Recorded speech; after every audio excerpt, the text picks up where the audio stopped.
तरी दुःखीच मला वाटलं. माणुसकीच्या नात्याने माझं मन भरून आलं. मीच जवळ जाऊन म्हणलं, का हो काय झालं?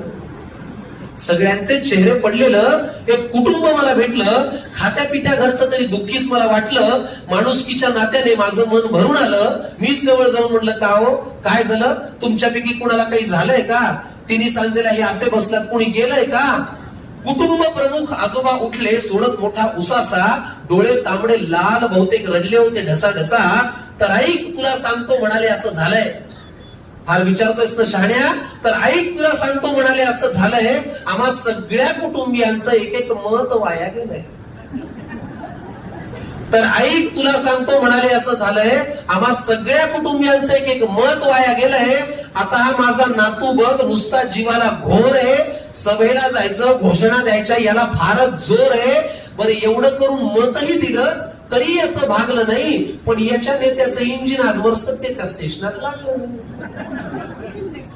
नातवापासून त्यांनी सुरुवात केली की हा माझा नातू बघ नुसता जीवाला घोर आहे. सभेला जायचं, घोषणा द्यायच्या याला फारच जोर आहे.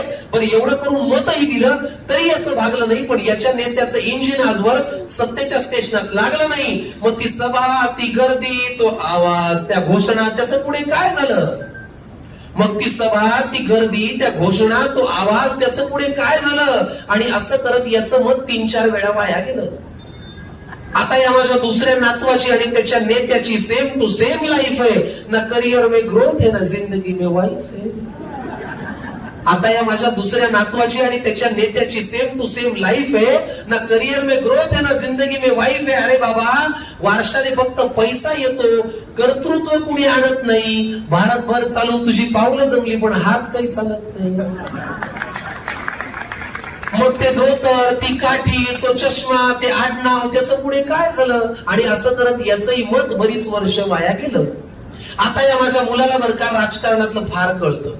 राजकारणातलं कळतं म्हणण्यामागे एक कारण आहे. आता या माझ्या मुलाला बरं का राजकारणातलं फार कळतं. याचं मन गेली अनेक वर्ष घड्याळातली वेळ पाळतं. आता या माझ्या मुलाला बरं का राजकारणातलं फार कळतं. याचं मन गेली अनेक वर्ष घड्याळातली वेळ पाळतं. चुकली वेळ, झाला खेळ, वेगळं संधान साधलं.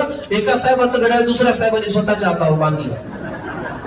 मग नवासाहेब घड्याळ तेच, पुन्हा वेळ पाळू का जुन्या साहेबासोबत राहून तुतारीतून आवाज काढू का? मग ते वय, तो अनुभव, ती निष्ठा, तो परिवार, त्याचं पुढे काय झालं? आणि असं करत याचंही मत विनाकारण वाया गेलं. आता ही माझी सून अस्मिता तशी धाडसीच म्हणायची. सुनेचं नाव अस्मिता ठेवण्यामागे कारण आहे. आता ही माझी सून अस्मिता तशी धाडसीच म्हणायची. जरा कोणी नडलं की घरातला बाण काढायची.